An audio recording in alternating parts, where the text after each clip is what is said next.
Evelyn. This is Monty Roulier with Community Initiatives. Great to see many of your faces, and to the extent that you all are able, please do share your screen. This is the first of three North Sound Learning Series for 2020, and really excited to have you all join us for this first learning series. And if you wouldn't mind, gonna invite you to go ahead and chat your name, your pronouns, your affiliation for those who are joining us. So if you wouldn't mind just taking a moment to let us know who's there. And on that note, on some other North Sound video calls, this group has been really great about offering ideas, affirming things that they are excited about that they've heard, or questions. So I want to encourage you to do this on this call, even though this is a little bit of a teaser and just for an hour call for this first learning session. So I want to invite somebody who needs no introduction for this group, Liz Baxter, to maybe do just a little bit more framing of what this series is about. Great, thanks, Monty. First, just want to thank everybody who's joining today. I'm not sure how many of you were with us in earlier meetings as we've been talking about expanding our mission to not just be solely focused on health, partly because that makes people think about the healthcare delivery system, but to include a commitment to building community where all feel a sense of belonging, where we can intentionally advance equity, learning from each other, and begin to look at strategies that advance well-being. And in that discussion, we've just been really honored over the last year that Community Initiatives has joined us on this journey and connecting us with national voices who are moving in some similar directions. And in January and August, we introduced our board and our partners to the Vital Conditions for Well-Being with Shoma Saha. And those elements are being added to North Sound's long-term vision and the strategies that we've been talking about looking at in future years. So to continue that learning, we are going to be doing a series of meetings that go kind of a layer deeper on each of the vital conditions, starting today with food. And there's a reason why the food system, from workers in grocery stores to truck drivers to workers in the fields who pick our produce, we're all deemed essential workers during this pandemic. But for all of us, just knowing that there's more to food than just what we buy and eat. And I'm just really grateful for the discussion that we're going to start today, knowing that we'll probably want to do multiple things even after today. But I am going to start with our land acknowledgement statement. So, our office is based in Bellingham, Washington. So we sit on the homelands of the Lummi and Nooksack peoples. And so our statement is really to acknowledge with humility that the land where we are today is the territory of the people of the Salish Sea. Their presence is imbued in the waterways, shorelines, valleys, and mountains of the traditional homelands of the Coast Salish people since time immemorial. And so again, just thank you all for getting on this call. And Monty, I will turn it back to you. Thanks for that framing and your leadership, Liz. And we're grateful to be on this journey with you. And so quick, as you're seeing the slide here, I'm going to just offer up a really quick introduction to Thriving Together, which is really touches on all those vital conditions that we talked about. And then we're going to have an opportunity to hear from three extraordinary individuals about really understanding our food systems, both from a more global national perspective, as well as really rooting this into place. And they're, mostly virtually, we'll have a chance to kind of connect with each other as peers, although this will just be a appetizer, if you will, kind of the first time that we look at food. So thank you, Elizabeth, for moving the slides forward.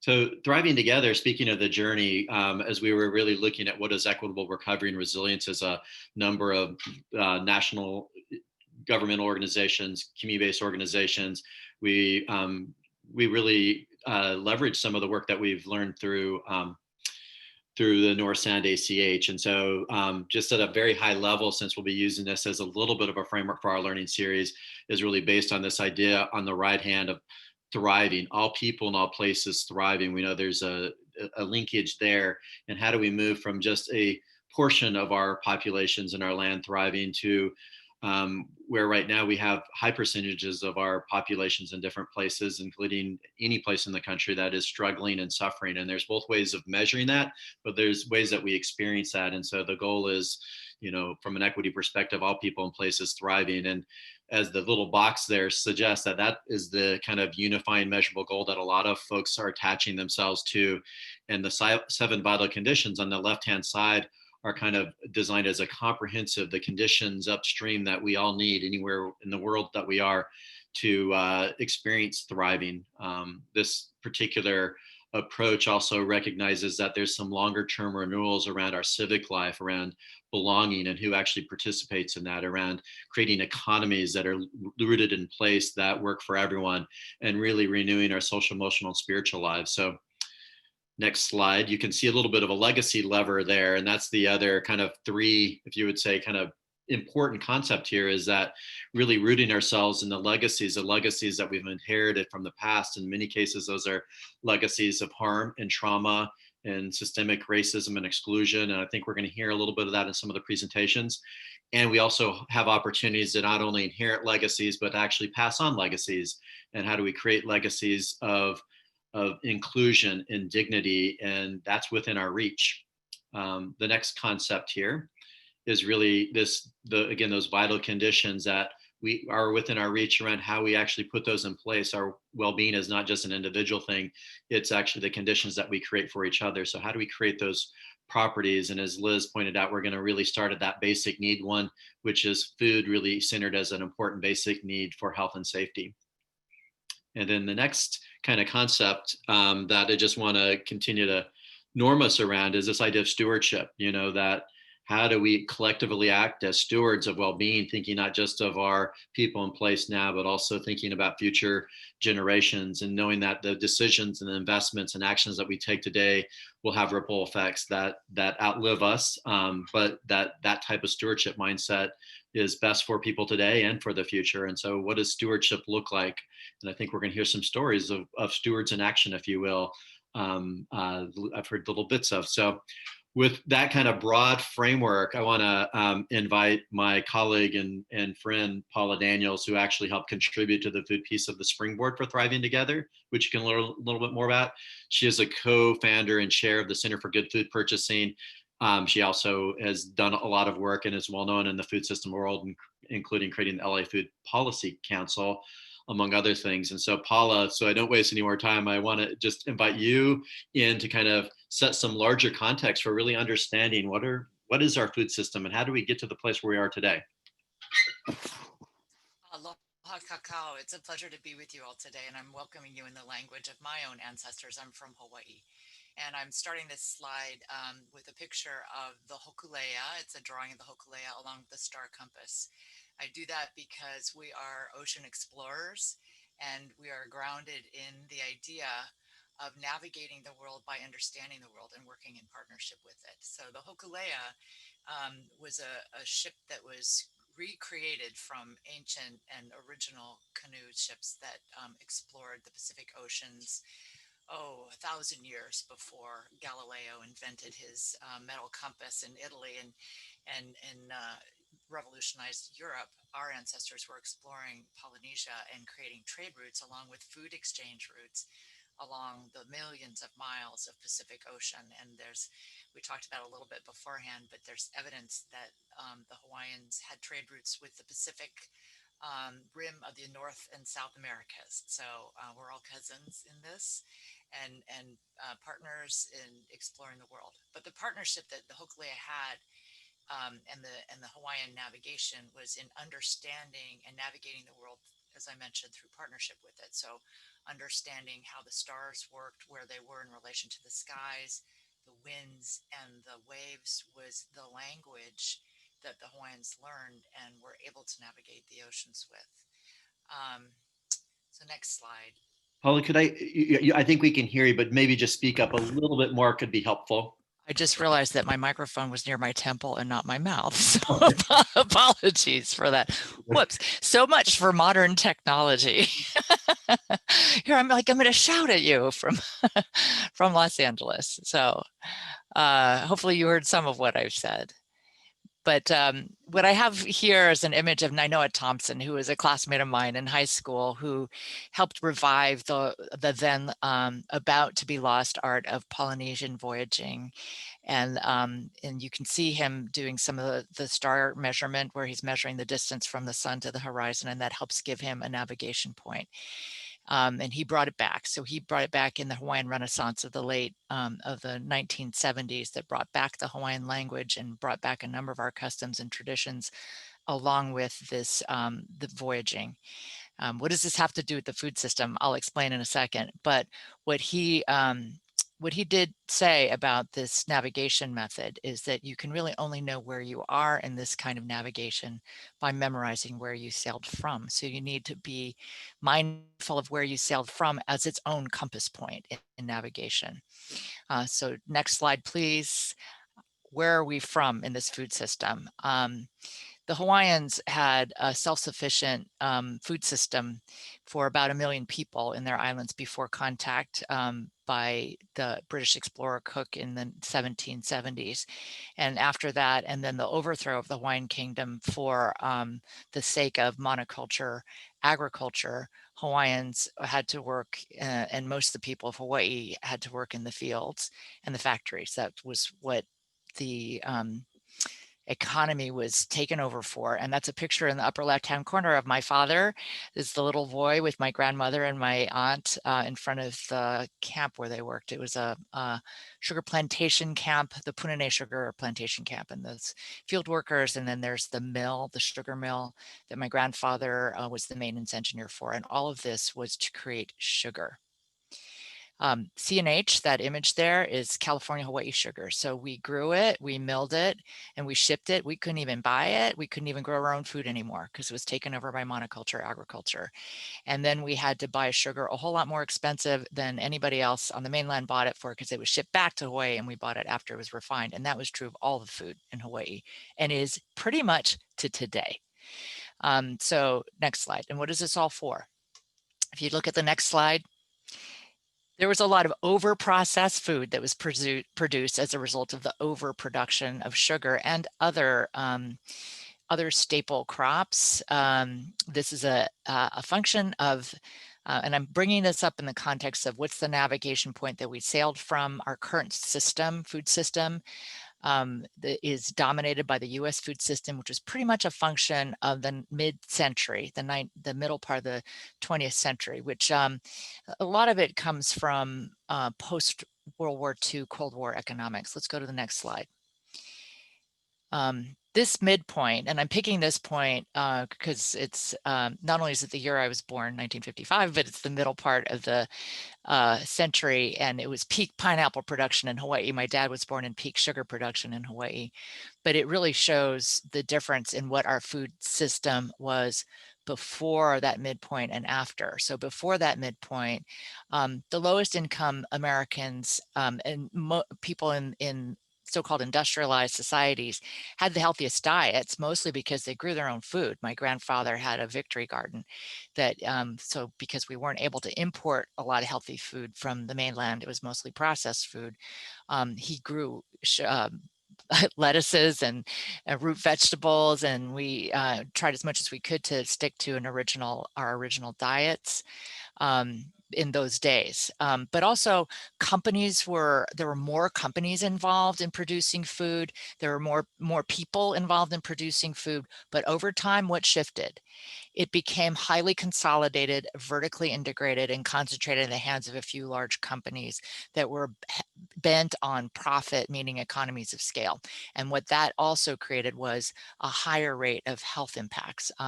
Diabetes, which I'm going to combine as the combination of obesity and diabetes, just started skyrocketing, particularly among Native Hawaiians. The numbers for that is really high, and I think it's true in a lot of populations around our country as well. Let's go to the next slide. okay, I'm stepping back a little bit because I've been talking about a system. This is pretty basic, right? I'm giving you the dictionary definition, and I know you know what that means. So, but let me just call out those words as we move forward, because I'm talking about what's a system and then how do we change it is why we need to understand it, know where we sailed from to know where we want to go.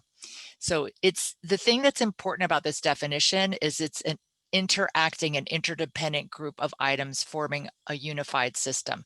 The reason I think it's important to emphasize this is until recently, many folks were thinking of different parts of the system. So they'd be focused on the health outcomes, or they'd be focused on farming production practices, or they'd be focused on environmental issues, or working on one part of the system. To me, that's like just looking at a finger, but the whole thing is the system, right? And that's what we have to think about. So let's go to the next slide. Please. What's a food system? I'm borrowing this definition from the University of Oxford. They're looking at systems, and many people in the Western world, folks who recognize, the civilizations, their civilization's responsibility in this, are beginning to examine it more closely. And this is a definition from Oxford. I won't spend a lot of time on it, but just to show that it talks about a web of activities involving absolutely every aspect of the system, which I demonstrate a little bit more in the next slide. This is just an example of one value chain as it relates to a hamburger. So all of these pieces feed into what a value chain is, which feeds into what a system is. So this is the value chain for just one product. So it starts with everything that goes into it, which are the inputs on the left side, to have that animal grow, and then the people who are managing that animal, and then the transportation to process, to pack, to send it to a food distributor, to a restaurant. So that's one product. Let's go to the next slide. Here's another product, and here's another way to look at it. Anybody like Nutella? It's not one of, it's pretty good. I think they definitely like it in Italy, I will say. But so this is the global value chain for Nutella. So just that slide I showed you before shows you all the elements of what are in a particular product. This also shows you how global it is. So all those places are where the different inputs to creating Nutella come from. It's very global once by the time it gets to your shelf. Let's look at another example. Next slide, please. Sorry that it's dark, but I borrowed this. This is a taco. So this is where I can see that it's not that easy to read, so I apologize for that. But you get the idea. Everything that goes into making a taco comes from a lot of different places. So let's go to the next slide. So that's our current system. And I want to talk again a little bit, I mentioned this before, about Hawaii's agriculture system. And the reason I'm bringing it up is out of reverence, yes. Out of respect, yes. Out of vast appreciation for heritage, yes. But also because it has in it the elements of what our future can be. So in Hawaii, the agriculture system was ahupua'a based. So ahupua'a is the watershed. And the belief was, or the way of life was, that each chief had the responsibility for that ahupua'a, that watershed, to malama stewardship, aina, the land. There was no private ownership. They didn't believe in owning the land. I think that's familiar to many of you. But the concept was that you were stewarding it, you are managing it. Your responsibility is that it should thrive for time immemorial, that it should thrive for the 7th generation after you, that it should thrive for a long time. So coming back to that idea, how does that show up in the modern world? Next slide. This is a little bit out of order, actually, so I'm going to skip over it. But what I wanted to show you, I'm sorry, this is a bit of a digression. What I was going to show you was that Pop-Tarts are our American export. Let's look at this one. So we have this modern system that I talked to you about, which is an extractive system. What I want us to see in this, and what I want you to remember from the value chain slide I showed you, is that you have these inputs. It was an arrow, right, of the hamburger value chain. Inputs on one end, outputs on the other. It's pretty linear. If you think back to the Hawaii system I mentioned to you, it's whole. It's circular. waste becomes nutrients. It allows for regeneration. And that's something that we need to start thinking about in our food system more, because this business as usual system is linear. It's extractive. It takes things from the source, creates all these impacts, mostly for the benefit of economic value, and not necessarily all the other values that we want to take into account. So the next slide, if you go to the next slide, shows the way the thinking is expanding now. So there's a recognition that food systems thinking has been mostly in the 20th century, mid 20th century, a very narrow approach. And you can see that on the left side of this megaphone-like image, this cone-like image, that had been a very narrow approach, thinking mostly just about production, companies providing so-called nutrients, but really just calories. And instead of thinking about the health of the ecosystem, thinking, how do we engineer our crops to put vitamin A into rice that doesn't normally come with rice?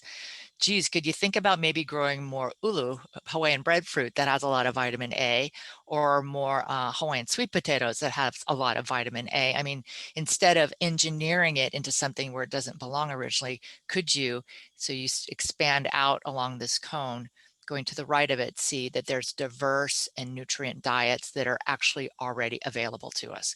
So it's basically expanding the frame of thinking from that narrow, like food is an industrial product that we're going to engineer the heck out of so we can, create economies of scale and feed more people. That idea needs to be replaced, and a lot of folks are thinking about this. So this image comes from the Global Alliance for the Future of Food, and from a number of international organizations that are trying to expand that frame and to recognize that a more community-driven, a more ecosystem-driven, a more ahupua'a-like, malama-aina-like way of managing things is a good direction to return to. So go to the next slide, please. What I want to show you here is a phrase I'm sure you've been hearing lately, but it's one that's getting a lot of traction around regenerative agriculture. And it's a concept that folks are beginning to grab onto to help them understand that this traditional heritage way that my ancestors had, but I would venture to say everyone's ancestors had. I think in Europe, they had it before it became more industrialized. Everywhere around the world, this is how food was grown until it became too engineered. That there's a partnership with nature, protecting soil diversity, holistic, and serving community. And many are calling it regenerative agriculture. If you go to the next slide, I want to show you also that this is a very strong concept that's getting a lot of traction in the United Nations. So this is the 10 elements of agroecology that the United Nations has developed and that they are advancing as well. And you just Google it, you'll find their website. There's a lot of good information in there, including resources, places where laws have been adopted around the world. There's a lot in Latin America and South America around the world toward supporting these ideas. And you can just see quickly, I'm not going to go through all of it. I invite you to research it on your own, but it incorporates a lot more values than just production, right? Which was what production agriculture was, what put my ancestors in the fields and factories of Hawaii and prevented us from being able to grow our own food so much. So the next slide is my teaser for the later part. I'm not going to talk about it more, but I will say there are ways that we can incorporate heritage wisdom with modern technology, right? We're going back in energy, going back to wind, which was a very traditional way of getting energy on a farm, but doing it now with more modern technology. And we're harvesting the sun with solar panels. So the next slide, I want to show you a little bit more inspiration from Hawaii, the traditional canoe from Hawaii on the left, and a recent canoe that was built by Nainoa Thompson, my pioneering classmate. So this is the Hikianalia, which is also done exactly like the traditional canoes, but she has solar panels on her. And when the voyagers sail it, there was a recent voyage from Hawaii to California in ahead of a hurricane in a complete fog bank. They were still able to navigate using traditional wayfaring ways, didn't ever use any modern technology, but did it with that language I mentioned to you. But they also used solar panels in order to be able to tweet and post on Instagram. So my point is, there's ways to layer this all together, but really be grounded in our heritage wisdom of how we know we want to be in this world and with this world. And we'll talk about that more later. Back to you, Monty. Awesome. Thank you, Paula. And really excited, kind of building right on that, to kind of building on a heritage wisdom and kind of navigating from where we start and rooting this in place. So we have Lindsay Crowfoot, who some of you may know, with the Northwest Indian College.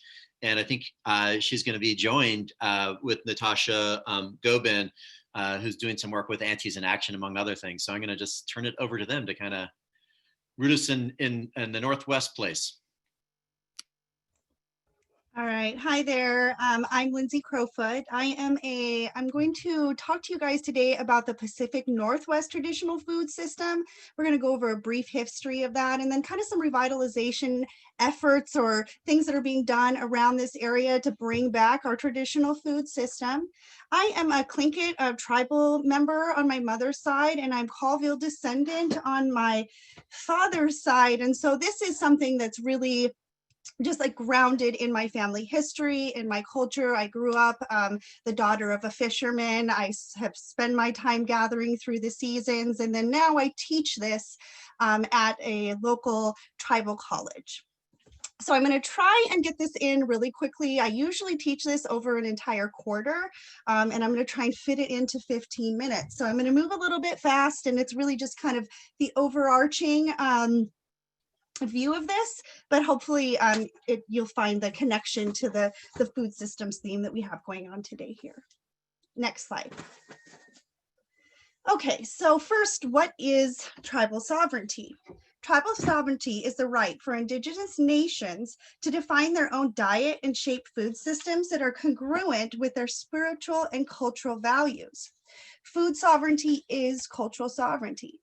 Communities that exhibit tribal food sovereignty are those that have access to healthy foods, have foods that are culturally appropriate, grow, gather, hunt, and fish in ways that are maintainable over the long term, and distribute foods in ways that people get what they need to stay healthy. It allows for delivered control of health to a people.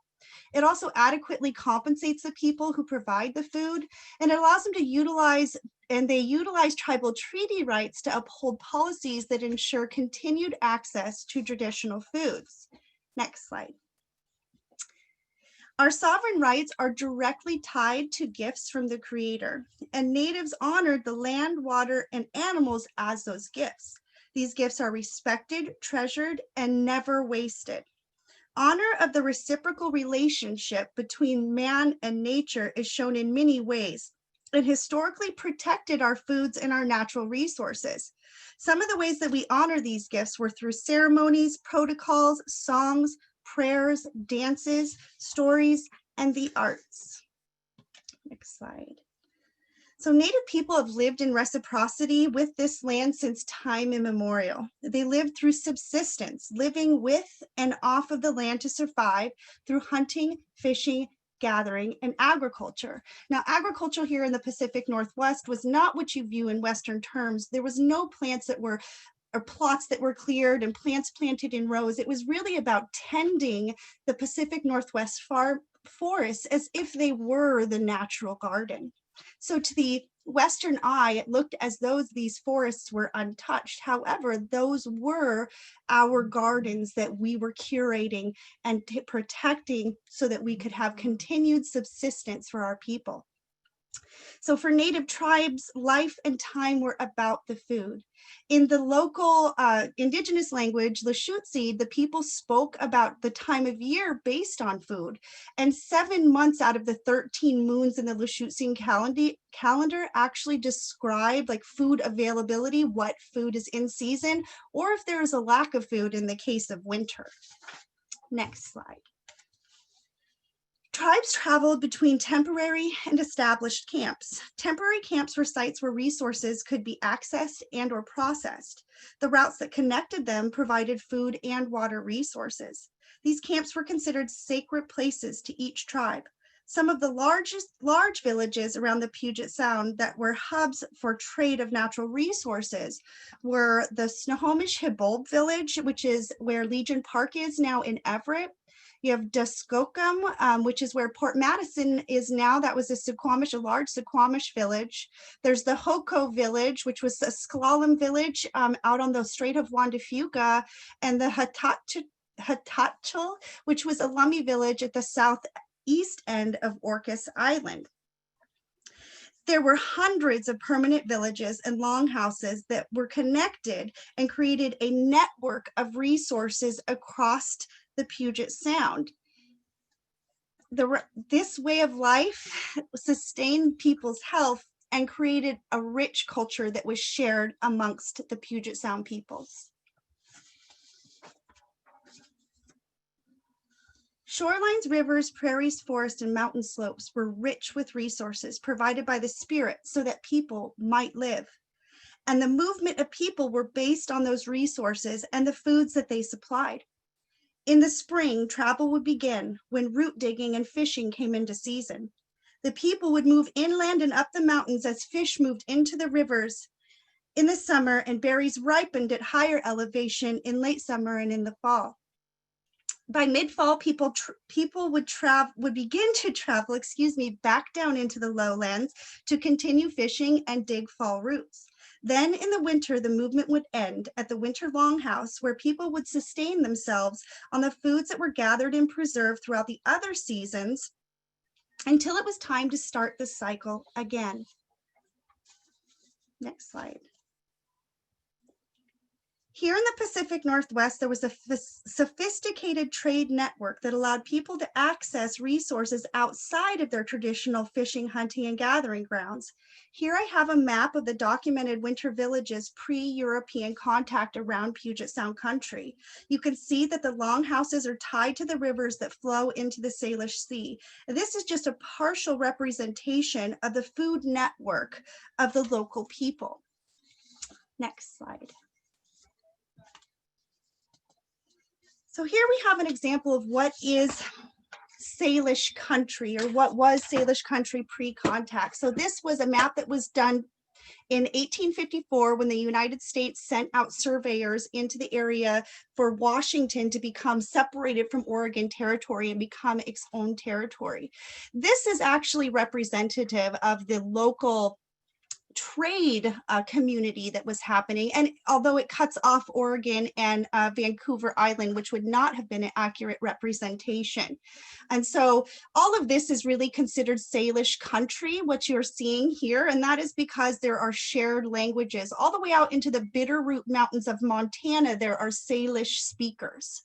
And now this map doesn't quite include only Salish speakers, because the Yakimas and the Nez Perce, they actually are not Salish speakers, but they were very tied in to our natural resource and food trade economy that we had here in the Pacific Northwest.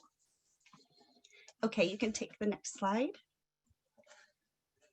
So oral history and archaeological studies have shown that our ancestors were healthy people that harvested and processed a great diversity of foods. The Puget Sound Traditional Foods and Diabetes Project, led by Hank Gobin of the Tulalip tribes, evaluated 31 dig sites studying organic materials and bones, in which they found 170 different species of plants and animals. However, this was just a partial representation of the local diet. Oh, next slide. As additional oral histories, early ethnobotany records, and additional archaeological work have combined to show that over 300 different species were utilized as food sources in the Pacific Northwest. And that's what I'm showing you here in this image. This is the compiled data of many different projects all together. You can find this actually at the Burke Museum's website, so you can take a look at all of these different foods. But what you're really seeing here is this vast diversity of foods, which provided all of the nutrients and the minerals that we needed to sustain our bodies. Next slide.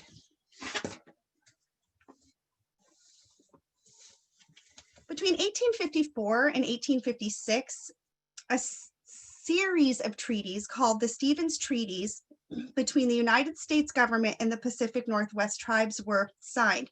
These treaties transferred ownership of vast areas of land to the United States with the promise of continued access to usual and accustomed areas where food sources had been traditionally fished, hunted, and gathered. During this same time period, several tribes in Washington were being removed onto reservations through executive orders, which did not guarantee access outside of their reservation borders. Here you can see the 8 treaties on the left that were signed in between 1854 and 1856 that moved all of these, the tribes related to them, onto reservations. And then on the right, you see the tribes that were removed onto reservations via executive order. You may note that there are 2 tribes that are listed here that are not Washington state tribes. We have the Nez Perce, a band, the Colvilles have a Nez Perce band from the Chief Joseph band, excuse me, of the Nez Perce that were moved onto their reservation following the Nez Perce War. And then we have the Northern Paiutes that were removed onto the Yakima Reservation from Nevada following another Indian war. I can't remember the name of that one actually. So we actually have tribes that are living in Washington state that this is not their usual and accustomed areas, and they don't have their traditional food sources available to them in this area. All right, next slide. So you can see here with these maps of the current Northwest Indian reservations in Washington that land holdings for Native peoples were severely reduced. This separated the people from their natural resources, which sustained their economies and their health and their vitality of their communities. Next slide. Life on the reservation changed everything for Indian people. Competition for natural resources with settlers led to infringement on Indian rights. As resources diminished, access to traditional foods declined drastically, and less fish and traditional foods were available for Indian people. Despite the promises, Indians were confined to reservations after the treaties, and federal assimilation policies in the following 100 years continued to restrict traditional access. Such policies included removing Indian children during the boarding school era, termination era, and relocation policies. All of these aimed at separating Native people from their land, resources, and traditional ways of living. Next slide. The health ramifications could be seen almost immediately because the Western diet is high in starches and refined sugars and is not fit for Indian people. Obesity, diabetes, and heart disease increased rapidly, and in Indian communities, along with increase in mental health issues such as substance abuse disorder and increased rates of suicide. Next slide. After 120 years of legal right infringement and sovereign right infringement, the 1978 Boldt Decision in the United States versus Washington restored control of food sovereignty to Washington Treaty tribes. Today, tribes operate as co-managers of hunting and fishing and gathering areas, along with state and federal natural resource and/or fish and game departments. These tribal natural resource departments protect the right to keep 50% of the allowable catch and enhance tribal natural resources. They help set and regulate both commercial and recreational harvests. They create guidelines for lowest impact techniques in resource management and incorporate traditional ecological knowledge in land management decisions. And if you look actually here on the right, I have 2 photographs of some really large tribal restoration projects that have happened here around Puget Sound. On the top right hand, we have the Quileute Estuary, which is a restoration project that was headed up by the Tulalip tribes, which restored over 300 acres of estuary to the Snohomish River, which is tied directly to the Snohomish people that I mentioned earlier. And it is really directly adjacent to the traditional Hippold village. And then on the bottom right, we have the Elwha Dam removal down south, which restored, I think, 50 miles of water to for salmon spawning. All right, next slide. So access is everything, really. Access to natural resources provides opportunities to protect sovereign rights and promote cultural revitalization. Tribal members today can exercise their rights and practice traditional food sovereignty through hunting, fishing, and gathering. Tribal natural resources feed their people and provide economic security for tribes and their members through commercial fishing, aquaculture, fish hatcheries, forest and game management, and other programs. Next slide. Today, tribal food programs provide opportunities for connecting community members with each other and their traditional foods and our values through community food ceremonies, such as the first salmon ceremony, community gardens, farm partnerships, community-led food distribution programs, and through supporting tribal fishermen, hunters, and gatherers. They can also increase community connection with traditional foods over the seasons through youth programs, such as the Tulalip Fish Camp that they do, or in Nisqually, they do a Huckleberry Camp in the summer. These types of programs bring tribal members out onto the land and teach them how to process traditional foods during their appropriate seasons. Next slide. Oh, I guess I missed my last one. Ultimately, food sovereignty provides opportunities for tribes to provide delivered control of health, physical, mental, and spiritual health to their people. And then, and in closing, I just wanted to show you some of the things that I do throughout the year to revitalize food culture in my family and my community. I have some examples of things that I've harvested with my family and with tribal students that I work with at Northwest Indian College. I often take community members out to harvest and reintroduce them to their usual and accustomed lands. And we also grow a community garden at the school where students can access free and fresh food when it is in season. The best part of teaching this work is that I'm able to build community connection while promoting good health and community vitality. Thank you so much. This is my presentation. I hope you really enjoyed it. And I will pass it over to Natasha, who has been a part of a community food distribution program on the Tulalip Reservation. Hot Dotatu. Good morning. Natasha Gobin, Sidsta, Stohobs, Chud Chada, Stokwalbuf, Chud Chadas, Poyala Pabs, Chud Chada Sak Buf, E Soyat Buf, Chud Chada Skajatabs, To Al Chud Doflelap, Gobin Young, Tibadali Gwed de Ishid, Hill Price T Skoyali Gwed de Ishid, Dofs Chawatil Chud Chada, Dofs Guad, Chud Chada, Dofs Ugusalik, Ati Doflashutseed, Dofs Chawatil, Tsi Lindsay, Dofs Kwafad, Ti Ish, Atsish Talbuf Chesh. Good morning. My name is Natasha Gobin. I am of Snohomish, Snoqualmie, Puyallup, Saxuatl, Skagit descent. I'm a member of the Tulalip tribes. My father's side of my family are the Gobin and Young families, and my mother's side of my family are the Hill and Price families. I am a student, a speaker, and a teacher of the Northern Lashutsi dialect. I am a student of Lindsay's. I attended Northwest Indian College and graduated in June of 2019. And I have to say that the coursework that I was able to participate in was life-changing, especially by being mentored by Lindsay. I am also a community worker. So there are a couple of my close cousins and friends that if anything is going on in the community, we're the ones who tend to come together and say, okay, what do we do?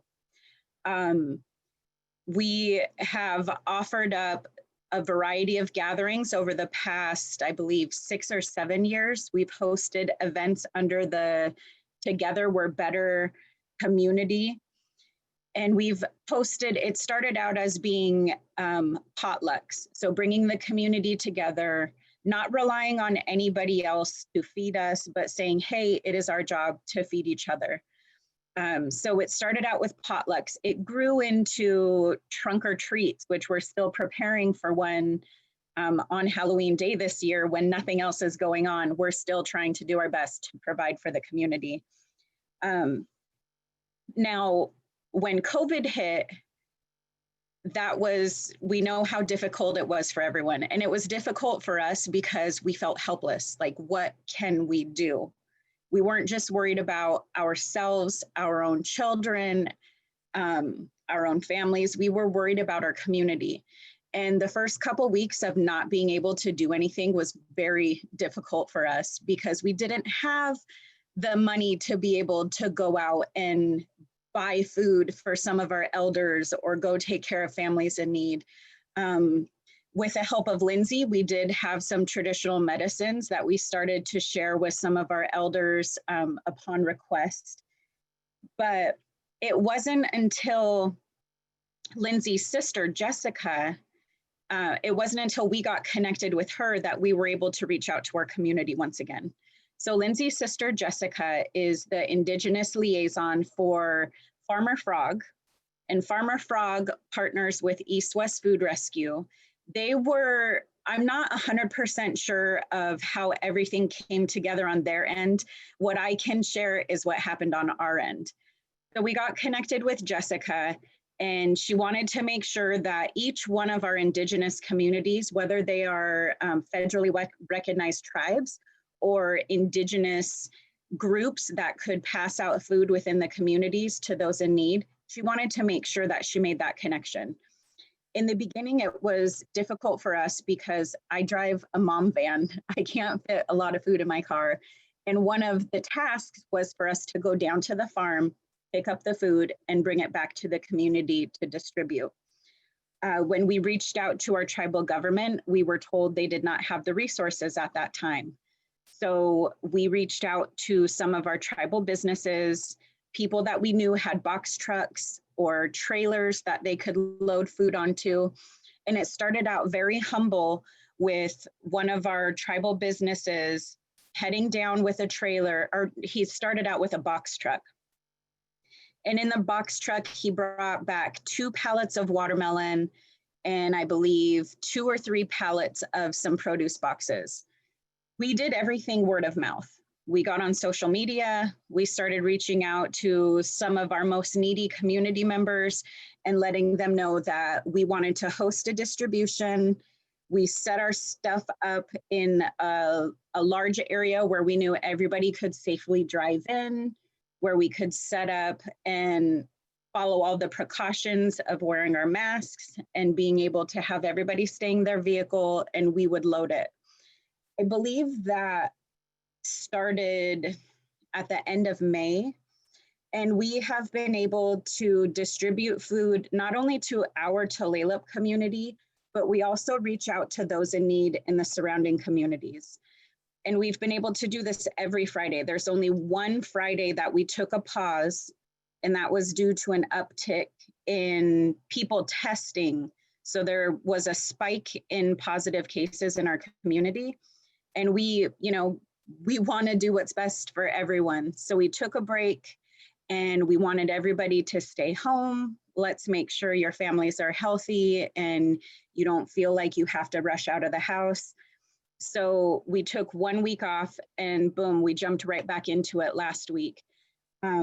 We are able to help serve our community. There was one of the weeks when we had 2 semi-trucks full of food, and they brought it to us, and we were set up until 12:30 a.m. the next morning, still going live, still trying to get various people in need to come out and know that you don't have to show an ID, you don't have to fill out a paper, you don't have to explain anything to us, just roll on up. We're going to give you the spiel of what type of foods the farm has provided to us, and we're going to load your vehicle. It's been a beautiful experience to be able to see how many families from different demographics, because a lot of these are community members, and some of the people that you wouldn't think are going to hop in line, they're the first ones there because everybody needs access to food. Everybody needs to have the chance to throw a gallon of milk in their fridge so that their kids can have cereal, to throw some fresh produce on the counter so they can make some soups and some fresh foods. So it's really been a beautiful experience for us to be able to participate in it. In the early stages, I knew who I could call on to help execute these distributions. And it's women in the community. There's a handful of us women. Most of us are moms, not all of us are moms, but we are all aunties. So we kind of coined the term aunties in action. And I think we said it once and boom, that's what established us as the aunties in action group. Now the community is able to call on us for other issues that come up. We've been called upon to take in donations and go buy cleaning supplies and do a Costco run, diapers, wipes, a variety of things, and drop them off to families who are on isolation. And just to know that we can provide that service to the community, it's very fulfilling for us. When Lindsay was talking through her presentation, and we look at how much our intertribal communications and our intertribal trade, how important that was for us for survival, that is still the same. We've been able to partner with Nooksack, and they don't have the ability to send somebody down to the farm to pick up food. So we reach out to them, we ask them how much food they would like set aside. They send somebody down in a truck and we're loading up their goods and sending them on their way. So we still value that intertribal relationship. And that's just as strong for interfamily relationships, just building the community strength. And we know that we've gotten through some hard times, and now that we have a change of seasons, it's going to get even harder. But we're proud and grateful that we've been able to establish what we've been doing over this time. And we continue to give gratitude to Farmer Frog, East West Food Rescue, and Jessica Crowfoot for allowing us to be able to do this community work. So that's just a little background of what we've been doing. We do put it out there, and we've been reaching out to other Facebook groups that have families that are in dire need, and we're starting to reach out to them as well, let them know where we're at, and we're trying to keep with this consistency of every Friday. So if somebody doesn't see the notice, they can at least drive by, and if we're set up, they can come through and get some food. So that's all I have to share about what Aunties in Action has been doing. I want to raise my hands to all of you. Thank you for your presentations, for your words, and thank you for listening. Thank you, Natasha. I love it. Aunties in Action, what a great model of stewardship and your families and networks working together. I know we don't have a ton of time, but thought maybe, in addition to kind of really rooting us in kind of the legacies of the past, each of you kind of pointed to a possibility in the future. So wonder if we could just one round of Paula first, a little bit of the seed that you planted around how we build on the heritage and kind of the future promise of some technology that might plant a seed for the future, and then come back to you, Lindsay and Natasha, around one thing about that you'd like to build on in the future as you move from kind of this somewhat crisis moment to what might be possible for greater food sovereignty and access to a healthier system. So Paula? Yeah, well, I mentioned that the way it worked before, and this has been brought out in Lindsay's talk as well as Natasha's, is when you have a community-facing system, it has a lot of more strength and resilience. So the direction that we work in at the Center for Good Food Purchasing is to start trying to make the economic viability of a community-based and value-based system. What I mentioned to you all is that we are working in the shadows, if that's the right word, but we're working in a dominant system that is very economically driven.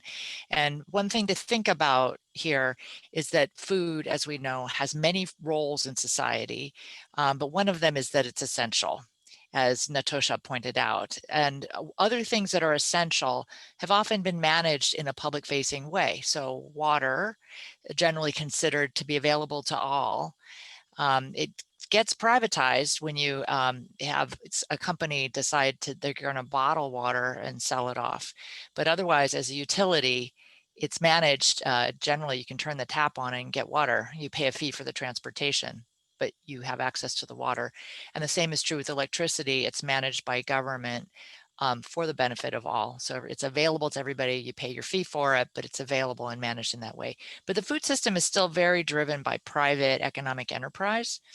So the way we look at it is where we know there are those public intersections with food, like public institutions that purchase food, one of which is school districts that are generally the biggest food service provider in any region, that we work with them to help them direct their millions of dollars of food purchasing toward food that supports local food economies, that is environmentally sustainable, that promotes fair labor practices and fair wages, animal welfare, which includes just a respect for the animal and the environment of the animal, and nutritional health. And so we have those 5 categories in our program, and we work with school districts in Los Angeles. They have a $150 million food budget to have their food purchasing participate in this more value-based system that we rate them on.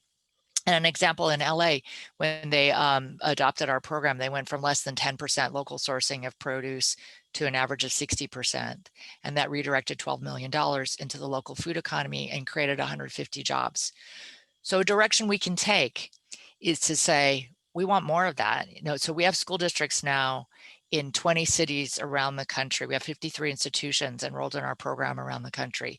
But if in every region you have every major institution doing the same, just think about a difference it could make. So if you have schools, jails, hospitals, universities, all those institutions that have more than, say, we usually have a threshold of around $3 million.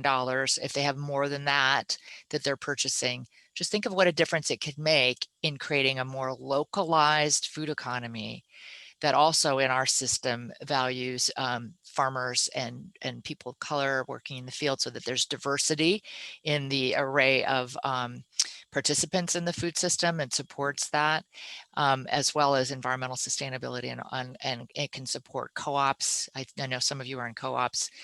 Then a next step, and I'll stop after this, is that there can be a public investment. So recognizing, in the way we recognize energy should be available to everybody, so it's publicly managed transmission lines, right?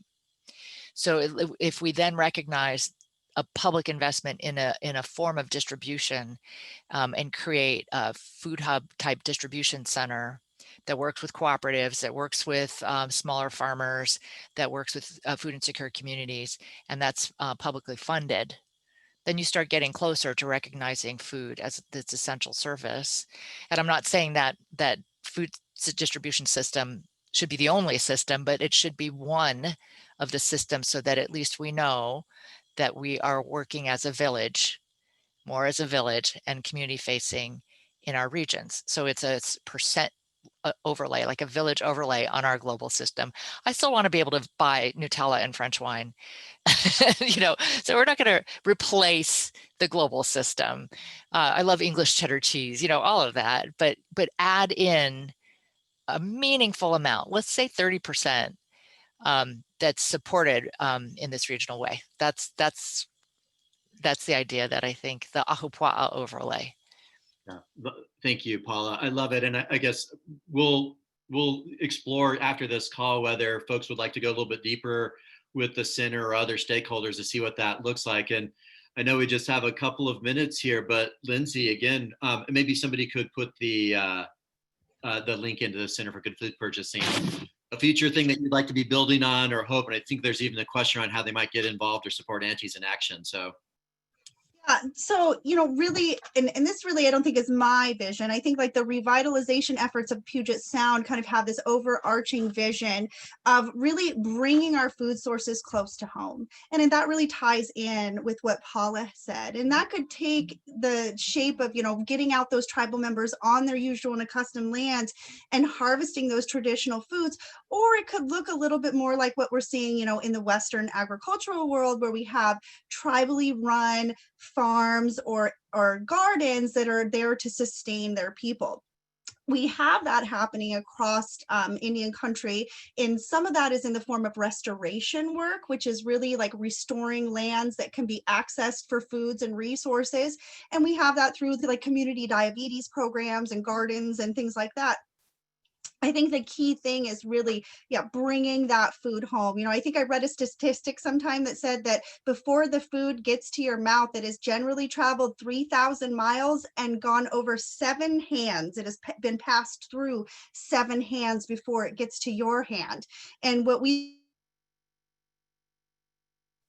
really want to do is bring those numbers down. The closer we can get hand to mouth from the source of the food, the more sustainable the system will be. And that is how we practiced food traditionally. There were very few middlemen. Yes, we did trade. Of course, there were some middlemen, and we aren't going to ever get down to solely hand to mouth.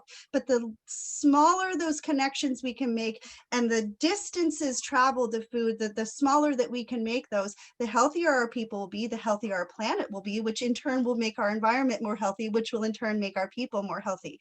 So it really go ahead. Well, I was going to build on that. What Lindsay says is right. A way to think of it is shorter supply chains is very important. And that can work in a number of levels. So I just wanted to bring an example of Hawaii is working with the Good Food Purchasing Program soon, but also they're bringing ulu or breadfruit into their school system, right? So traditional canoe plants, as we call them, are being supported, and ulu breadfruit cooperatives in Hawaii are being supported through the school system. So it's a way to do exactly what you said, Lindsay, is to create that overlay. That's great. Natosha, do you have a kind of last parting thought on kind of where we might go in the future or scale up given some of the work that you've been doing and seeing? So there was the question in there saying, how were you able to make the food box items culturally relevant? So although the items that we get from the farm are not foods that are natural to our area, one of the things that we take as a teaching from Lindsay's classes is, although these things aren't natural to us, we know how they affect our bodies. So it's up to us to learn how these foods affect our bodies and how can we properly prepare them, so based on our varying diet needs. So that's one thing that we like to share with one another, is how can we prepare these foods and keep them in a healthy state. And another thing that we're bringing into it is making sure that food does not go to waste. So we receive these items, let's not let them sit on our countertops for a month and forget about them and then go to grab something and it's bad. How can we get these foods and teach our community how to preserve them? There are some amazing ideas that have been shared with us on preserving potatoes in a bin with a lid and some cedar sawdust, and how you can preserve those and have them stored for 6+ months. So a majority of the items that we're receiving are potatoes, onions. Sometimes we get some fresh vegetables like lettuce and peppers, and it kind of depends on what is brought to the farm and what they can distribute to us. But we're trying to make sure that that cultural teaching of nothing goes to waste is kept in mind with this. We have created a Facebook page for people to share their ideas on how they prep these foods, how you can create different medicines using the foods. So I think that's where we're really trying to tie in those cultural teachings. I would also just really quickly add, just kind of outsider thing, that it's really in line with our values, and that feeding the people is feeding their spirits. And although we might not be able to incorporate traditional food into all of those food packages, Natasha and those aunties in action are making their people feel loved and cared for. And that is medicine. And that helps the vitality of the community. That's a really beautiful. Oh, wait, sorry. I have one more, just because this popped into mind with what Lindsay said. We have one of our elders. His name is Pinocchio, and Pinocchio is, he's lost most of his sight, but he has an amazing caregiver. And Pinocchio came to our food distribution on Friday 5+ times, had his caregiver load up the vehicle with all of the food boxes, and they went out into our community and distributed to over 32 families that didn't have vehicles, that were at work when we were doing the food distribution, that didn't get a chance to make it down. So we also gave one of our elders an opportunity to go out and serve the community. And he was grateful. He came back, we did have food left over, and he came back the next morning and had his caregiver load up the food, all of the remaining food, so that he could continue to pass that out to the community. So, I mean, those are the types of things that we definitely, that help keep us going, is the gratitude that an elder had and his reminder that he can still serve the community as well. So that was something that, just based on what Lindsay said, that is something that is very powerful. And, you know, that helped us stay out there and stand in the cold and load boxes, knowing that one of our elders was doing the same.